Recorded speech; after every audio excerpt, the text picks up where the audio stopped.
here we go on our trip.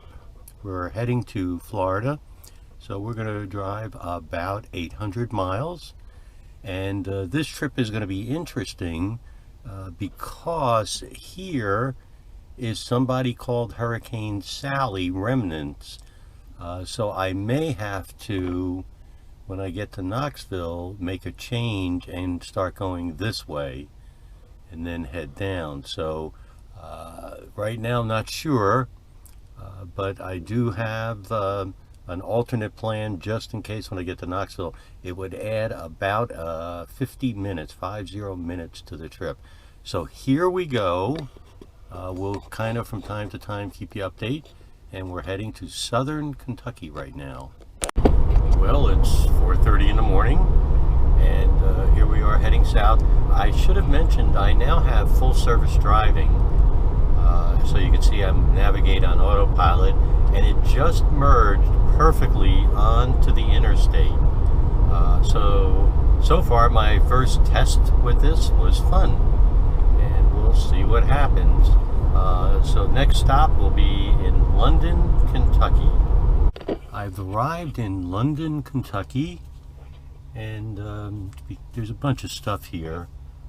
McDonald's, Cheddar's restaurant over there. So there's a bunch of stuff around here. This says we're only going to be here 10 minutes, so that's helpful. It's not as bad as I thought it would be. And I arrived exactly where we thought, right around 49%. Well, as you can probably see, I'm going up a mountain, and then I was going down, and now I'm going up again. So the trip consumption is still pretty good, and showing I'll arrive in Knoxville with 21%, which is slightly better than I thought it would be. All right, we have 0.8 of a mile, 7, and still nothing. And I do have to get off at this upcoming exit. So what will it do? And there it is, the upcoming lane change. It's going to try to pass this car. No, it's not. Oh, I don't think that guy behind me just there was happy. And let's see now what we do. We still have to get off. We will check out a few things here in Knoxville. First of all, you could see that the recent trip from Kentucky to Tennessee was 110 miles, about 2 hours, and 222 watt hours per mile, which is pretty good, especially considering the up and down of that mountain. Right now it says we have about 40 minutes to go, and we're charging relatively slow. Not quite sure why. There's 8 stalls here, and 4 are currently being used. And we are now calculating energy. Let's take a look here. Next we're going to head to Acworth, Georgia. And as of right now, we are minus, so we need to do a little bit more work before we're ready to go there. And let's just take a peek at the energy, and as you can see, there's no way right now that we'd make it. So we're going to be here for just a bit. I'm going to leave now, so I'm going to stop charging. As you can see, I have quite a few miles, but no matter what I do, it shows I'm only going to arrive with about 5%, and it's a little bit worrisome, as you could see. So we'll check this as soon as we start out. Usually I get a much better reading after I start, because right now it's charging so slow, it's hardly worth staying here right now, as you can see. So here we go. Well, here's the moment of truth. We've been driving for about 15 minutes, and when we left Knoxville Supercharger, we were going to arrive with 5% in Acworth, Georgia, and we're instructed to drive under 70 miles an hour. So let's check now and see the latest. And right now it says we will arrive with 13%, which is a significant improvement. And it no longer says I have to drive under 70. So let's see what we could do. We're driving pretty well right now since we charged. So far so good on the way to Ackworth, Georgia. And yes, the weather is still horrible. A couple of updates here. One is heading towards Chattanooga now. Everything is still going well, and you'll see that now we're at 15%. This is interesting. This always happens on every ride I've taken, that it gets better and better as I go along. So that's number one, is I could have charged a shorter period of time, it appears, in Knoxville. Two is the lane changing is adequate but not great. So I'm going to try to show you during the trip a few of the changes that it does make. And the exits off of the interstate are also not great. They take way too long. It gives you a lot of difficulty expecting when it would happen. So I'll show you a little bit more of that now as we move along. It ramped up to 150 kilowatts for a short time. Now, as you see, it's settled right around 90. It says I have 20 minutes to go. So I will finish eating and use the facilities and then head to Macon, Georgia next. All right, for our trip to Macon, it's saying now that we're at 10%, which means I can leave. This says there's 5 minutes remaining on the charge, and you can see it's really slowed down again here, charge, so not much more anyway. And it says I would have to stop in Macon for about 30 minutes. So let's take a look here, and we are all set to go. Next stop, Macon, Georgia. We have a bit of traffic here, so we're south of Atlanta, but it's backed up a bit, as you can see, doing 39 miles an hour. You can see the red for a bit yet. Couple things. One is I'm back on Navigate on autopilot, so that's good news. And let's take a look at our energy. And we were supposed to be 12%, and here we are. It looks like we're going to arrive at 22 at Macon. So that's been very typical, as you know.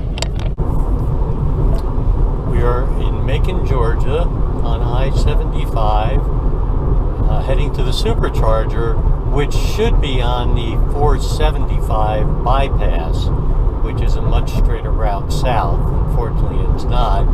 So it actually takes maybe 15 miles out of the way total to get back. But anyway, we're going to see, right now we are on Navigate on autopilot, though it just started raining again, so I may lose it. And we'll see what happens when we exit. Somewhat frustrating, but then again, the weather is not cooperating. So we have 0.4 of a mile to the exit, so we can get to the supercharger. And if it doesn't start raining again, I'm going to cross my fingers that this will take us to the exit ramp. So here we go. This is the exit. It put the blinker on. It turned off. For the first time, I have had it work. And it's now slowing down, and it's off of Navigate on autopilot. So it worked. Okay, there's 7 stalls here, and hopefully, yeah, we're getting started. And it says we're going to be here 50 minutes, which I did not expect.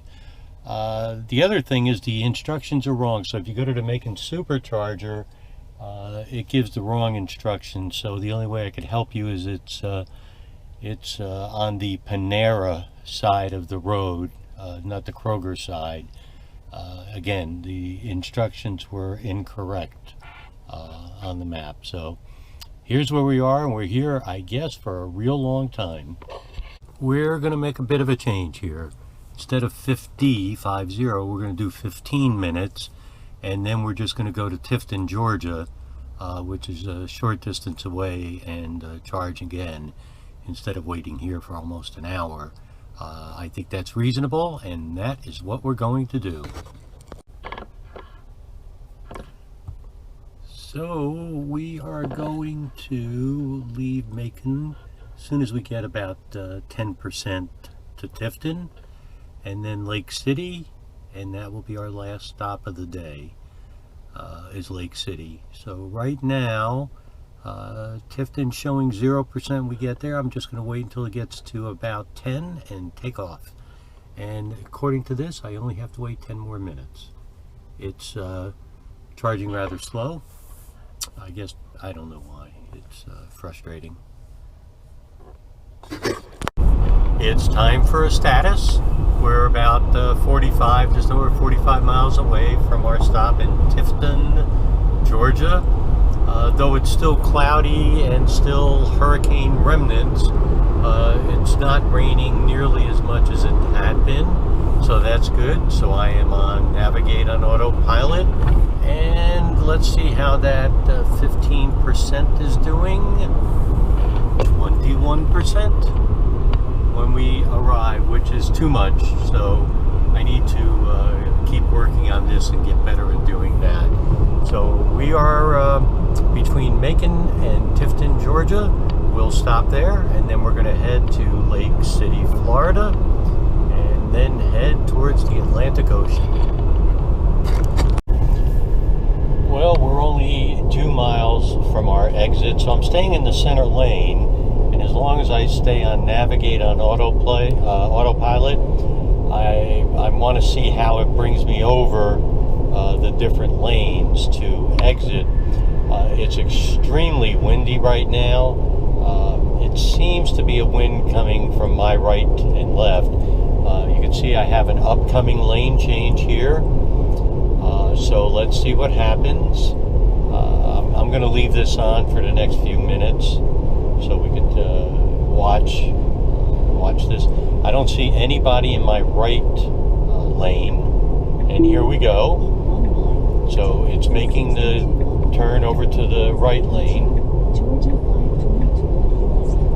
and it's passing this exit, which it should, and now we're a mile from the exit, and so let's see how it exits. So I'll leave this on. I'll do a little bit of editing so you don't have to get bored with the whole thing.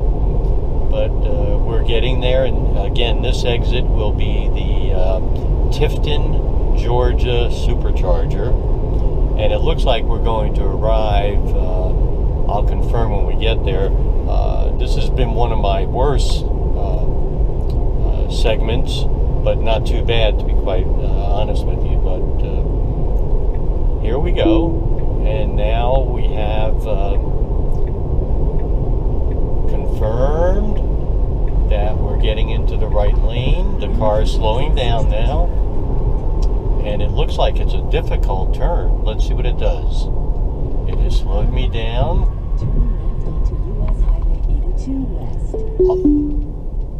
And it has taken me off of Navigate on Autopilot. It is doing pretty good, by the way. I'm just touching the wheel. This is the second time the directions have been just not perfect as far as where the supercharger is.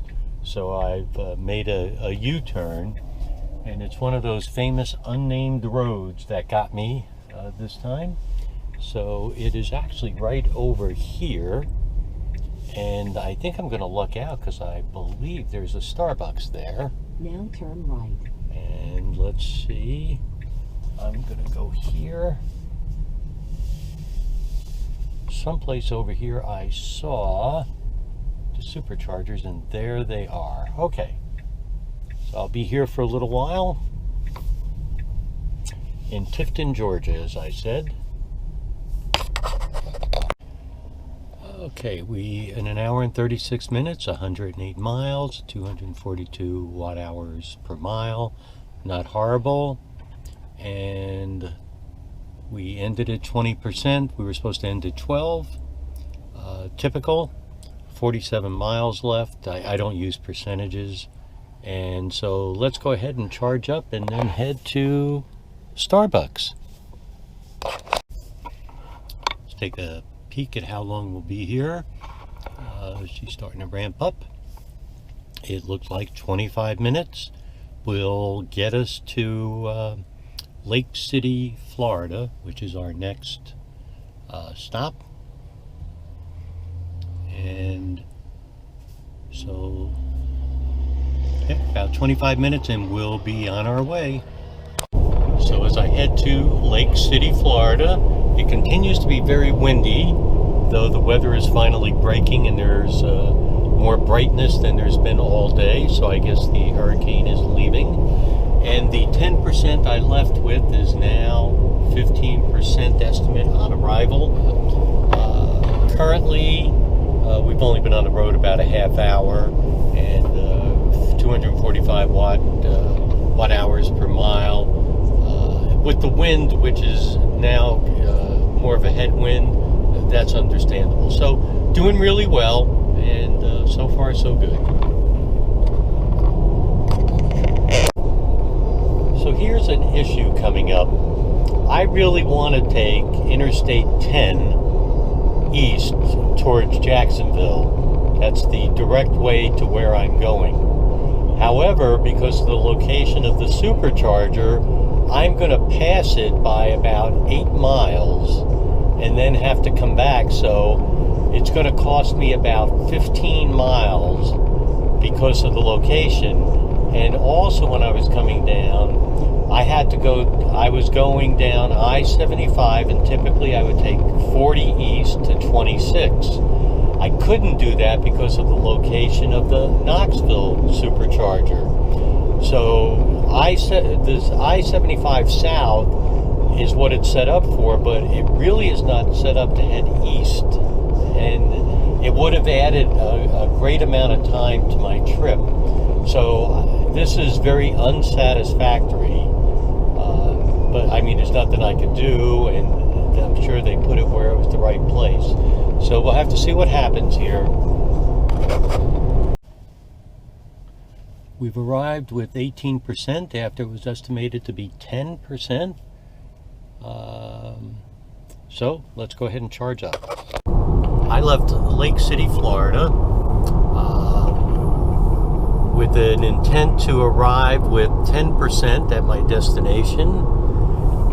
And now that 10% is 21%. In just a pretty short amount of time, by the way. In half an hour, it's doubled. It's more than doubled. So I should be okay, and everything's fine. I'll do a summary in the morning of the trip. A lot of things I learned. It's been 14 hours.